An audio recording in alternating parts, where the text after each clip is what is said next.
At 63 years old, Dorian Yates remains one of the most respected voices in bodybuilding. The six-time Mr. Olympia champion, known as The Shadow, recently opened up about something fans have been asking for decades. His 6 all-time favorite bodybuilders. These aren't just random names thrown out in an interview. Each choice reveals something deep about what Yates truly values in this sport. And one of his picks will leave most people scratching their heads. Dorian Yates didn't just dominate bodybuilding in the 1990s. He changed it forever. Before Yates, champions focused on volume training, spending hours in the gym pumping out set after set. Yates flipped that script entirely. He brought a level of muscle density and conditioning that looked almost alien on stage. His back alone became the stuff of legends. But here's what makes his opinion so valuable. Yates competed against some of the greatest physiques ever assembled. He stood next to Flex Wheeler, Kevin Levrone, and Shawn Ray during their absolute primes. He watched legends like Lee Haney retire and new eras begin. So when The Shadow speaks about greatness, people listen. His list spans 5 decades of bodybuilding history, from the golden era all the way to today's modern champions. What's fascinating is how his choices reflect a philosophy that goes way beyond just size and mass. Number 1 on Yates' list isn't even a Mr. Olympia winner. Mike Mentzer sits at the top, and for Yates, there's no debate whatsoever. Mentzer became Yates' hero not because of trophies collecting dust on a shelf, but because of something far more valuable. His revolutionary mind. Back in the late 1970s, bodybuilding looked completely different than it does today. Guys like Arnold Schwarzenegger were training twice a day, grinding through endless sets and reps. High volume was gospel. More was always better. Spend 4, 5, even 6 hours in the gym every single day. That was the price of greatness, or so everyone believed. Then Mike Mentzer walked in and flipped the entire script. Mentzer, heavily influenced by Arthur Jones and his Nautilus training principles, began preaching something that sounded absolutely insane to most bodybuilders. Brief workouts, brutal intensity, training to absolute failure, and beyond. One working set per exercise could be enough if you truly pushed yourself to the limit. Not just hard, not just uncomfortable. Total muscular failure where you physically cannot complete another rep with proper form. Most bodybuilders at the time thought Mentzer had lost his mind. How could less training produce more results? It violated everything the sport taught. But Mentzer wasn't guessing. He was thinking. The man had a philosophical bent that separated him from every other bodybuilder of his era. He studied exercise science, questioned conventional wisdom, and demanded logical explanations for training methods. If something didn't make rational sense, Mentzer rejected it regardless of how popular it was.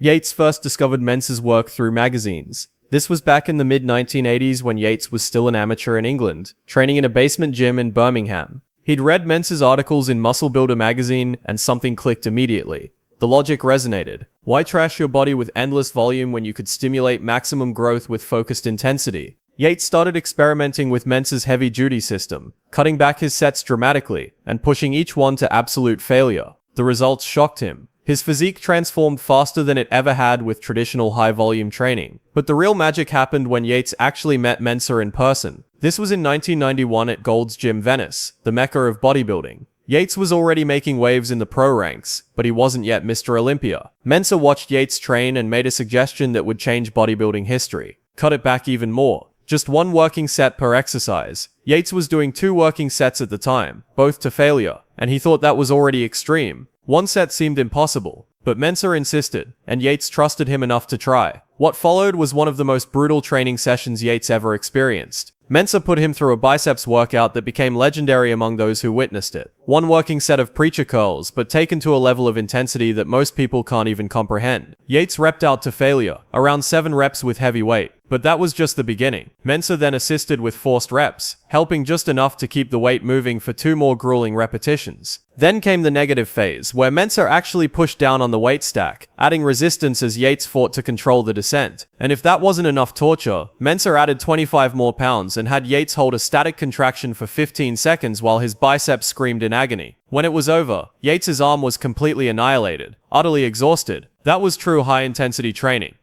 Zane claims the 2nd spot on Yates' list, and this pick reveals something essential about what The Shadow truly values. Zane won 3 consecutive Mr. Olympia titles from 1977 to 1979, but he accomplished this with perhaps the most unlikely physique to ever dominate bodybuilding's biggest stage. Standing just 5'9" and weighing under 190 pounds at competition, Zane was routinely outweighed by his competitors by 40, 50, sometimes even 60 pounds. Yet he won, and he didn't just win, he revolutionized what winning could look like. Picture the 1977 Mr. Olympia stage. Franco Columbu, Arnold's training partner and a former champion himself, stood there at around 185 pounds of dense, thick muscle. Other competitors topped 200, 210, even 220 pounds. Then Frank Zane walked out, slightly lighter than Franco, noticeably smaller than everyone else. But when he hit his poses, the entire conversation shifted. That waist, that impossible physics-defying waist that measured barely 29 inches around. To put that in perspective, many elite female fitness competitors have waists larger than Zane's. His shoulder-to-waist ratio created a V-taper so dramatic it looked like an optical illusion. The judges couldn't look away. Neither could anyone else.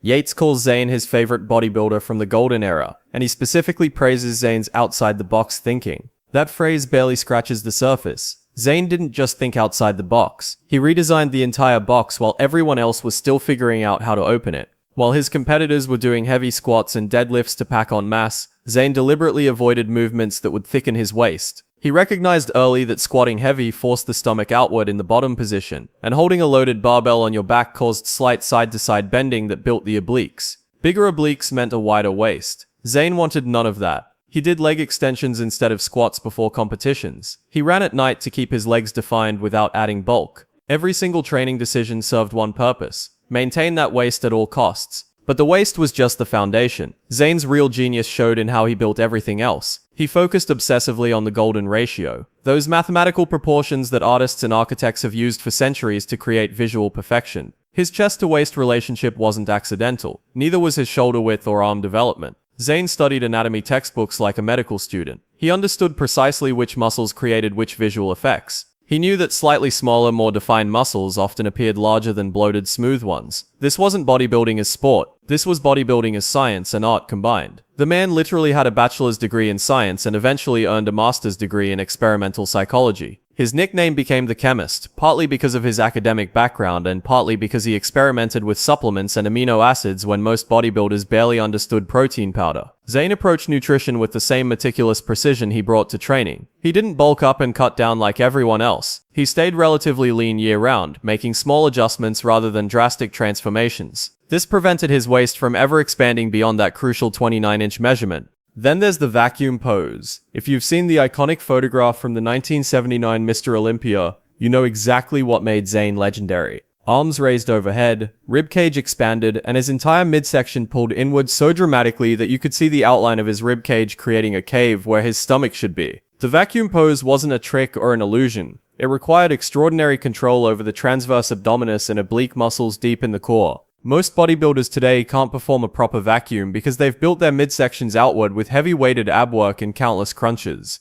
Zane deliberately trained his core differently, focusing on isometric holds and breathing exercises that developed inward control rather than outward thickness. Arnold Schwarzenegger himself told Zane that the vacuum pose might be his best pose, suggesting he save it for the end of his posing routine. When Zane hit that vacuum on stage, it brought the house down. The audience response wasn't polite applause. It was genuine shock and admiration. How was that even possible? How could someone compress their midsection to that degree while maintaining all that muscle everywhere else? The vacuum became Zane's signature, the single pose that separated him from every other bodybuilder in history. What makes Yates' choice of Zane even more interesting is how different their physiques were. Yates competed at around 265 pounds with conditioning so extreme that every muscle fiber seemed visible under stage lights. His back development remains legendary, so wide and thick that he barely looked human from behind. Zane, by comparison, weighed 75 pounds less and prioritized flow and symmetry over sheer density. Yet Yates recognizes Zane's genius. He understands that Zane proved something crucial about bodybuilding. Size isn't everything. Proportion matters. Aesthetics matter. The complete package matters more than any single attribute. Zane's approach to posing elevated the entire sport. While other competitors just flexed and held positions, Zane choreographed routines that told stories. He studied how light hit muscle at different angles. He practiced transitions between poses for hours, making sure every movement flowed naturally into the next. His posing routines felt like watching a sculptor reveal a masterpiece one angle at a time. He understood that bodybuilding judging wasn't purely objective. Presentation influenced perception. How you showed your physique mattered as much as the physique itself. Here's where Yates' list gets interesting. Casey Viator sits at number 3, and most modern fans won't even recognize the name. But for those who know bodybuilding history, Viator represents something almost mythical. In 1971, at just 19 years old, Viator won Mr. America, becoming the youngest champion ever. His genetic potential seemed limitless. Massive arms, incredible muscle density, and a work ethic that matched his gifts. But Viator became famous for something else. The Colorado experiment. In 1973, Viator allegedly gained 63 pounds of muscle in just 28 days while training under Arthur Jones, the inventor of Nautilus machines. The experiment has been debated for decades. Some call it proof of high-intensity training's effectiveness. Others point out that Viator had lost significant muscle due to an accident and was simply regaining what he'd lost. Regardless of the controversy, Viator's physique influenced an entire generation of bodybuilders, including Yates himself. Viator competed in the 1982 Mr. Olympia, placing third behind Chris Dickerson and Frank Zane, but injuries and inconsistency kept him from reaching his full potential. He passed away in 2013, leaving behind a legacy that existed more in whispers and old photographs than in trophy cases. Yates, including Viator, shows his respect for raw genetic potential and the pioneers who pushed training science forward. Viator wasn't the most successful competitor, but he represented possibilities that others would later fulfill. Now we jump to the modern era, and Yates's fourth pick is Chris Bumstead. C-Bum has dominated classic physique like few have dominated any division. 6 consecutive classic Olympia titles from 2019 to 2024 cemented his place among the all-time greats. But what draws Yates to Bumstead isn't just the wins, it's the complete package. Bumstead brought the classic physique division into mainstream consciousness. His proportions remind Yates of Arnold Schwarzenegger, with that wide shoulder-to-waist ratio and aesthetic flow. But unlike the mass monsters of the open division, Bumstead's physique feels attainable. Young people look at C-Bum and think maybe they could achieve something similar. That relatability helped him build a massive social media following and bring new fans to bodybuilding. Yates has publicly stated his admiration for how Bumstead carries himself, both on and off stage, professional, dedicated, and respectful of the sport's history. Bumstead also dealt with serious health issues, including IgA nephropathy, a kidney disease that threatened his career. He pushed through, adapted his training and diet, and continued winning.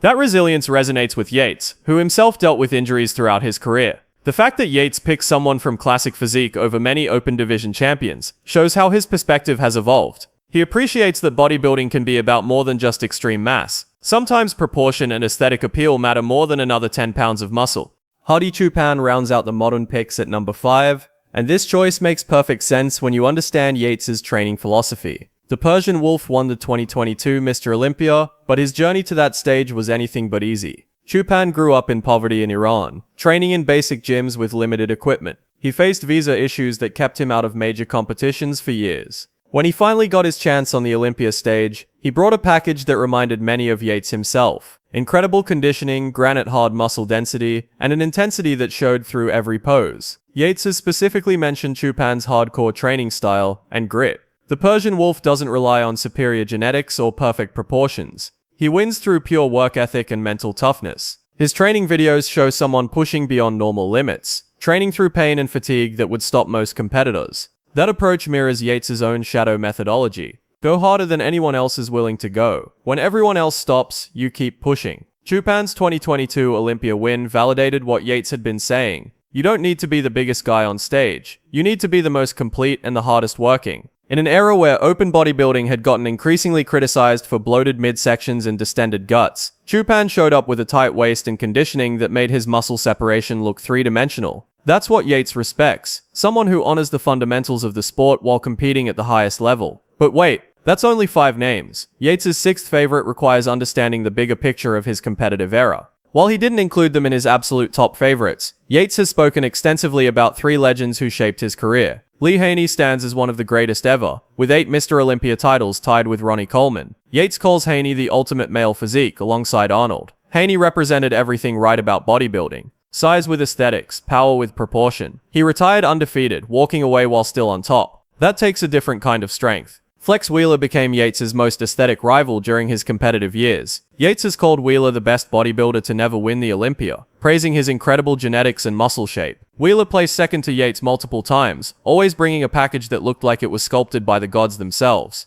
But inconsistency and unfortunate timing kept the Sandow just out of reach. Then there's Kevin Levrone. The 1992 battle between Yates and Levrone remains legendary among hardcore fans. Levrone brought incredible muscle density and conditioning, pushing Yates harder than almost anyone else. Yates respected Levrone's ability to transform his physique in remarkably short periods. Levrone would take months off looking almost normal, then come back shredded and massive for competitions. That genetic gift combined with his posing and stage presence made him one of the most dangerous competitors of that era. So who's the 6th name? The answer might actually be Arnold Schwarzenegger, though Yates discusses him differently than the others. Arnold transcends the sport itself. 7 Mr. Olympia titles, but more importantly, he made bodybuilding mainstream. Without Arnold, there's no blockbuster action career, no governor of California, no household name recognition for the sport. Yates has consistently placed Arnold alongside Lee Haney as representing the ultimate male physique. But here's what's fascinating. Yates competed in a completely different era with completely different standards. Arnold's best competition weight was around 235 pounds. Yates competed at over 265 pounds, with conditioning Arnold never achieved. Yet Yates recognizes Arnold's impact went beyond the stage. Arnold brought charisma, intelligence, and ambition that elevated everyone around him. He proved bodybuilders could be more than just athletes. They could be entrepreneurs, actors, politicians, and icons. That perspective, that ability to see beyond the gym, influenced how Yates approached his own post-competitive career. The Austrian oak didn't just win. He changed what winning could mean. Looking at Yates's complete list reveals a pattern. He values innovation over conformity. Mentzer and Zane both went against conventional wisdom. He respects genetic potential, seen in his admiration for Viator and Wheeler. But he also prizes mental toughness and consistency, which is why Bumstead and Choopan make the cut, despite competing in an era Yates doesn't directly compete in. The modern game has changed dramatically since Yates retired in 1997. Bodybuilders today are bigger, more conditioned, and more scientifically prepared than ever before. Yet Yates doesn't simply pick the biggest or most successful. He picks the ones who represent something more, a philosophy, an approach, a mindset that transcends just building muscle. His list includes golden era aesthetics, high-intensity training pioneers, modern classic physique perfection, and hardcore open division warriors. It spans from the 1970s to 2024, covering 5 decades of evolution in the sport.